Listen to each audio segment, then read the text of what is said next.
I wanted to talk a bit about the Hunger Games.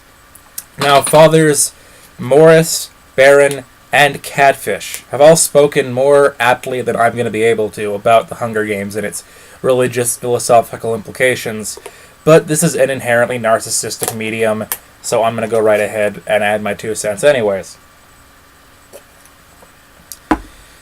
Now, the Hunger Games, in an odd way, reminds me a little bit of Humanae Vitae, and that might seem, and maybe is, really strange, because there's no sex to speak of in the Hunger Games. And that, supposedly, is all that Humanae Vitae is about. But the fact of the matter is that it's not. The Catholic Church's teaching on sexuality comes from its views on the human person, which we believe to be supported by both reason and revelation. And kind of the core, especially in the kind of the post-Kantian world, of our message on that front has been that human beings, human persons, are an end in themselves. They're not to be used as a means for anything else. This is kind of the root of the objections to, like, artificial contraception and things like that. The idea that it's using people rather than being a full giving of oneself, and a full acceptance, for that matter, of the other. It's also kind of the objection to, for example, in vitro fertilization and so on. Now, moreover, we believe that the human person, and this is why personalism, the philosophy that was especially espoused by the previous pope, is a response to, and in some way refutation of, both individualism and kind of collectivism. Where the human person, in some sense, the single individual person, might be an end in themselves, might each be an image of God. However, the personality is only fully realized in community. It's only actualized. It only, in some sense, even becomes personality in relationship to others. And specifically, and most especially in the union of male and female. As Genesis says, the image of God is both male and female, and in fact the word for male, ish, in Hebrew, doesn't show up in the Genesis account until Eve is created. Male and female are defined by their tension with each other, and their opposition to each other, and ultimately their fulfillment in each other is where you find the image of God. And that's, of course, where, in that image is God, the Creator, this love, and a God, incidentally, who is a community himself of love, of self-giving persons. In the same way, a human union in love is so designed sacramentally and physically to mimic the creativity that comes out of God's loving union with himself.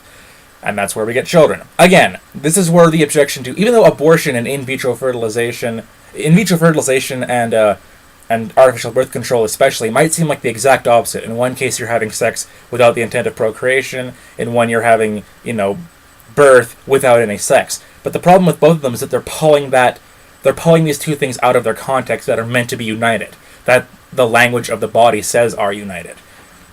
That's kind of that's one of the first things. So the other thing that's worth mentioning is we also believe that God has established boundaries within which things properly kind of find their actuality. Right from Genesis, again, we have the division of kinds and so on.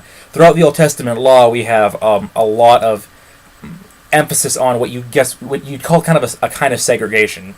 You don't mix fabrics, you don't mix seeds, things like that. You don't, in fact, mix nations unless you have someone converting, in the case of like Ruth or Rahab, who assimilates themselves into the Israelite culture. Now, even in the New Testament, when those kind of shadows are abolished, where those literal symbols are no longer held to, like you no longer need to, you can wear polyester now.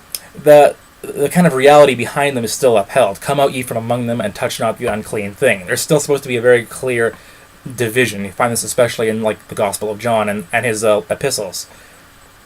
Mary Douglas actually had an interesting theory. She later kind of moved away from it, but in her book on taboos, or on the sociology of taboos, she thought that maybe the kosher laws actually had to do with the fact that the animals that were clean were the ones that kind of fit neatly into the categories from Genesis. Like they were either birds that lived in the air, or they were like fish that swam in the sea, or whatever. Anything that didn't conform fully to one of those, that seemed to blur those categories, was what was unclean. The pig, for example, that has a cloved hoof or whatever, and yet, all that kind of stuff. She suggested that maybe if they'd known about penguins, they would have been unclean as well, because they have wings and can travel on land. So again, you have that sense of there needs to be clear, natural, by the way, distinctions. So segregation that's unnatural, that doesn't observe the natural order, would be somewhat, that would be an offense against nature. So the segregation between skin colors, for example, would be a very clear and obvious case of that. But there's also a rightful discrimination, you see. Now, what does any of that have to do with the Hunger Games? Well, one of the interesting things about the Hunger Games to me is the fact that the society transcends, it basically transgresses against everything I've just said. First of all, you have everyone separated into districts. This is completely artificial, and it's based entirely on utility. It's not like the things that like Dostoevsky or Tolstoy wrote about, these kind of natural, organic communities that come from the earth. And this with this spiritual connection that transcends everything. No. These are artificial carvings up of people in accord with the needs and purposes of Panem, of the capital. So like District 12, brings the coal, and each district serves some kind of function for the sake of not themselves, but for the capital. And then they're given kind of the scraps back. You can see some economic implications there, and in fact the church's teachings on the economy come from that same premise, that humans are an end in themselves, not meant to serve means production or whatever. But anyways, so on those distinctions, like, people aren't allowed to even know really about other districts that much. They're not really supposed to interact with them. So that those artificial boundaries are just rigorously enforced. And in fact, and what this does, of course, is has that divide and conquer mentality. There's no community there. There's opposition and competition, and that's exactly what the Hunger Games do. They prevent everyone from rallying together up against these corrupt leaders by creating this really artificial and manifestly contrived opposition to each other. And in fact, even the individual districts themselves can't even really rally themselves, because there's always two tributes from each district that have to compete against each other. So even there you find there's even more of this kind of artificial, there's more of this attack on natural community, within which, again, humans are kind of realized. That's how we become fully human. And again, as I mentioned, that's especially found in the union of male and female. And again, what are the tributes? They're always a male and a female, who rather than... And it's interesting the treatment that they get as they're ferried off to these games. It seems more like they're going off to a wedding, or to a honeymoon, or something like that. They're like showered with gifts and all this stuff. And then instead of being consummated in their union, it's consummated in violence. It's consummated in them opposing each other, trying to kill each other. So again, even that kind of primary, fundamental unit is attacked. It's undermined. On the other hand, what you see are natural boundaries being transgressed. And it's especially seen in the sort of creatures that the capital creates to oppress and control the other districts. So you have the tracker jacks, these sort of weird hybrid creatures that are like wasps, and when they sting you, the poison goes to the fear centers in your brain and triggers all like your worst fears. Which reminds me a little bit of Big Brother in 1984, who the way that they break Winston is with his fear of rats like eating off his face. Also reminds me a bit of the Dark Island in Voyage of the Dawn Treader, where all your dreams come true. Not your daydreams, your dreams come true. And it's almost impossible to get out of without the help of Aslan. Similarly, that's what the Tracker Jacks do.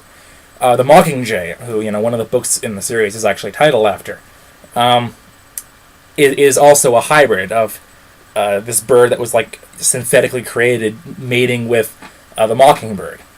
And even the title, even the whole...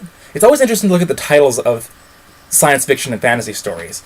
Lord of the Rings, right? Lord connotes, a bygone era, kind of a different hierarchical structure. Rings, again, kind of connoting, what would you say, pageantry of some sort that we don't really have as much of nowadays. Tolkien was critical of Lewis, his Narnia series, for kind of combining disparate mythologies, but it's right there even in the title of the first book. The lion from nature, the witch from, what would you say, supernature, and the wardrobe, something that's kind of constructed by human hands. So you have all of those. Harry Potter and the Sorcerer's Stone, or the Philosopher's Stone. You have Harry Potter, this kind of seemingly mundane name, kind of like T.S. Eliot-esque, J. Alfred Prufrock, and the Sorcerer's Stone, this medieval ideal of like alchemy. So you see the themes in these, right? What do you have here? You have the Hunger Games. that in and of itself is an unnatural hybrid union. Hunger, like it connote, like this is a world where people are starving, right? And I'm not talking just about the fictional world now. I mean, we understand hunger. And then you have games, like this thing that connotes frivolity and something that's just kind of done for its own sake or whatever, and they're united. That's an unnatural union. So you see, that's sort of what this quasi-Orwellian world operates around. And of course, in the capital, everyone looks very artificial for the most part, right? They all look very they're all very much covered in makeup. They all look fake. They all look like, you know, the most decadent of the French aristocrats before the Revolution. Now, and what we have then is PETA, and of course the symbolism there has been dealt with by other commentators. The similarity to the name Peter, the fact that he's the one who produces bread, the whole Christ allegory, giving yourself. PETA and Katniss feign, to some degree feign, love to sort of gain people's sympathy. Again, you have this love union being pulled out of this context of self-giving and selflessness, and it becomes a tool of, what would you say, manipulation, really. And manipulation, you know, it's right there in the name, like in the term, I should say. It's not treating people as an end in themselves, but as means. But the interesting thing is that throughout, I think, the Hunger Games, you see how... And this is, I think, where you can see grace coming in on some level. I've read, according to Wikipedia, Suzanne Collins is a Catholic. The source they give doesn't look totally reliable, but the themes are... It makes perfect sense, especially if you read the book. I mean, it's that rings true. But where grace would come in is that even in this kind of artificial, contrived situation, they kind of turn that against their evil overlords. The Mockingjay, for example, that's a really good example. This hybrid thing that was originally created to control them, because what was it? The bird would like repeat conversations verbatim. They use that to send signals to each other. Two tributes that are supposed to be killing each other or trying to kill each other kind of form an alliance, a more permanent and real alliance than the other alliances that are formed, which are just very clearly temporary and provisional and are basically intended to backstab each other. You can see kind of like a thing from Plato's Republic here about like gangs of robbers never really work. That's then used to undermine the games. The Mockingjay is used as a way of communicating between tributes who are not going to play the game properly, who are actually going to befriend each other and to protect each other. The fact that you have like the male and female tributes, that ends up becoming something that undermines what the games are supposed to be doing, because they end up falling in love. But when I should mention this too, actually, this is kind of when this insight hit me when I was reading the book, to the degree that there's any insight in this.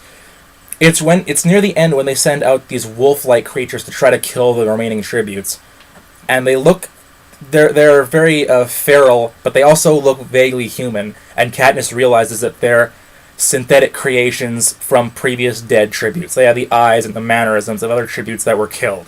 Their constitutive elements have been used to create these wolf things to try to kill them now. That's really disturbing, I think. It reminds me a bit of the 1978 Invasion of the Body Snatchers, where they destroy this one hobo and his dog, the pod, during the night, and it's feeding off both their bodies, so the next day what it creates is this hybrid dog thing that kind of has the hobo's face on it. It's very, very unsettling. And it's a perfect example of that transgression of boundaries thing, and how kind of abhorrent that is and looks. 70s had a lot of body horror. I think it might have something to do with with the fact of the sexual revolution, people taking a different stance towards their bodies. And I have a video on that as well. But anyways, and again, in contrast to this, you have artificial union there, but you also have this sort of artificial union with Katniss and PETA, where they're going to pretend to be in love to try to gain the sympathy of the sponsors and so on. And yet, something actually does kind of happen in that. Even in them faking being in love, they both I can't help but develop a real human attraction because there's still humans that are involved in it. You're still playing with something that's more transcendent than that. This is going to seem really weird, but it actually reminded me a bit of the 70s film Salon Kitty, which is about this brothel that was set up to spy on Nazis to see whether... It was the Nazi superior set it up to sort of spy on their soldiers, and they had it all bugged, so they could listen in on what they were saying to see if any of them were disloyal. This is based on a true story, at least loosely. But of course, one of the prostitutes, one of the ones who's like a zealously loyal National Socialist, can't help falling in love with one of her clients, which jeopardizes kind of the whole mission. That theme seems similar to me. That you don't get to opt out of humanity that way, no matter how hard you try. Which is a theme you also see in a lot of dystopias. Unless, in fact, they're ever successful in really eliminating our humanity. Which would be hell. Which is exactly what 1984 is. It's Milton and Dante's hell, as depicted by an atheist. Anyways, that was sort of what my thoughts were from the Hunger Games. Hope it made sense. And I have nothing to add. I know it's always very anticlimactic. Anyways, take care.